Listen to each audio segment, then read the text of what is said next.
এই হচ্ছে আমাদের বেড, যেটা আমাদের 6 ফুট চওড়া আর 7 ফুট লম্বা আছে। তো এখানে স্পেস ছোটর জন্য তোমাদের পুরো বেডের টেক্সচারটা আমি দেখাতে পারছি না, যতটা পাচ্ছি আমি ক্যামেরাতে ক্যাপচার করেছি। তো এই বেডের যে এই হেডবোর্ডের দু সাইডে আমরা 18 ইঞ্চি করে দুটো প্যানেল করেছি।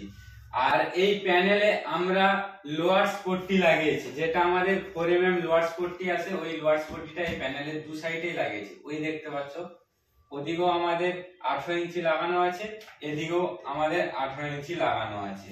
আর এর যে মাঝের যে জায়গাটা, এটা আমরা হাইলাইটার লাগিয়েছি। এটা খুব প্রিমিয়াম কোয়ালিটি, যেটা সাদা আর ব্রোঞ্জ কালারের উপরে দেখতে পাচ্ছ। এই ব্রোঞ্জ কালার আর সাদার উপরে এটা হাইলাইট করা আছে। আর আমাদের যে এই জায়গাটা আছে, এটা আমাদের পেডিং এর ওয়ার্ক হবে, যেটার কাজ এখনো আমাদের পেন্ডিং আছে। বেডের আমাদের দুই সাইডে আমরা সাইড টেবিল নিয়েছি। এই দু সাইডে আমরা সাইড টেবিল নিয়েছি, আর সাইড টেবিলগুলি খুবই ছোট করেছি কারণ আমাদের জায়গা অনুযায়ী। আর এখানেও আমরা সব ক্লোজ ডয়ার ইউজ করেছি। এই ডয়ার গুলো আমরা সব ক্লোজ চ্যানেল ইউজ করেছি। দেখতে পাচ্ছ ছোট ছোট দুটো ডয়ার করেছি, কারণ এখানটায় আমাদের যেহেতু কলম আছে, তাই আমরা কলমের জায়গাটা প্যাক করে এখানে দুটো আমরা ডয়ার ইউজ করেছি। ঠিক একই রকম ওই দিকেও আমাদের দুটো ডয়ার আছে সাইড টেবিলে। এই দেখতে পাচ্ছ, এটা হচ্ছে সব ক্লোজ চ্যানেল লাগানো আছে। আর এর যে নবগুলো আছে, নবগুলো খুব প্রিমিয়াম কোয়ালিটির নব আছে। আর এতে যে আমরা ল্যামিনেট ইউজ করেছি, সেম আমরা ওয়ার্ডরোবে যে ল্যামিনেট ইউজ করেছি, টপে আমরা তুতে কালারের ল্যামিনেট দিয়েছি, এবং সাইডে আর সামনে আমরা হোয়াইট কালারের ল্যামিনেট ইউজ করেছি। আর এখানে যতগুলো আমাদের ল্যামিনেটের কাজ হয়েছে, সবগুলো রয়্যাল টাচের ল্যামিনেট লাগানো আছে। আর একটা জিনিস তোমাদের আমি দেখাবো, যেটা আমাদের উইন্ডোতে আমরা প্যানেলিং করেছি। তো এখানে যে আমাদের উইন্ডো গুলো ছিল, এগুলো আমাদের পিভিসি উইন্ডো লাগানো আছে। এই পিভিসি উইন্ডো সাইডে যে ওয়ালটা ছিল, এটা দেখতে খুবই খারাপ লাগছিল, যার জন্য আমরা এখানে 4-4 ইঞ্চি করে প্লাই দিয়ে বর্ডার ঘুরিয়েছি। আর এটাতে আমরা তুতে কালারের ল্যামিনেট লাগিয়েছি, দেখতে যেটা খুবই সুন্দর লাগছে।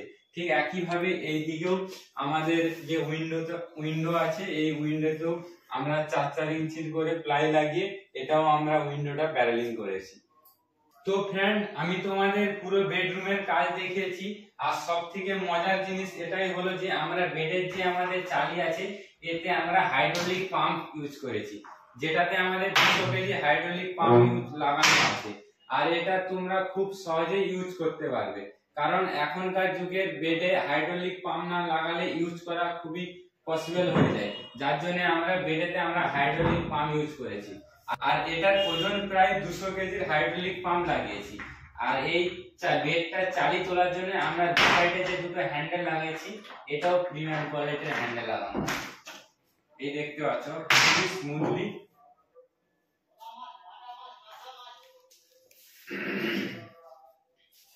আর এটাও আমাদের বেডের যে ভেতরের পার্টিশনটা দেখতে পাচ্ছ, মাঝে আমরা একটি পার্টিশন দিয়েছি। আর এতে যে আমাদের হ্যাভলে কোম্পানির বেড হাইড্রোলিক ফিটিংস লাগানো আছে।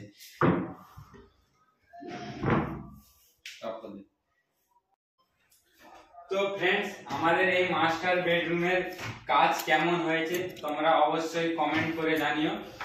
আর ভিডিও ভালো লেগে থাকলে ভিডিও শেষে অবশ্যই একটি লাইক করে চ্যানেলটি সাবস্ক্রাইব করে নিও, যাতে আমি যত নতুন ভিডিও আপলোড করব সবার আগে তোমাদের কাছে পৌঁছায়।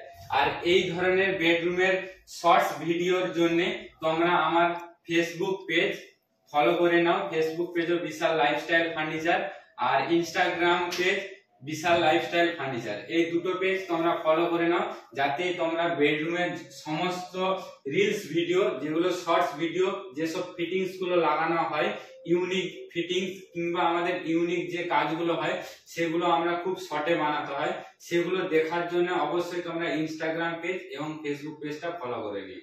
জয় হিন্দ।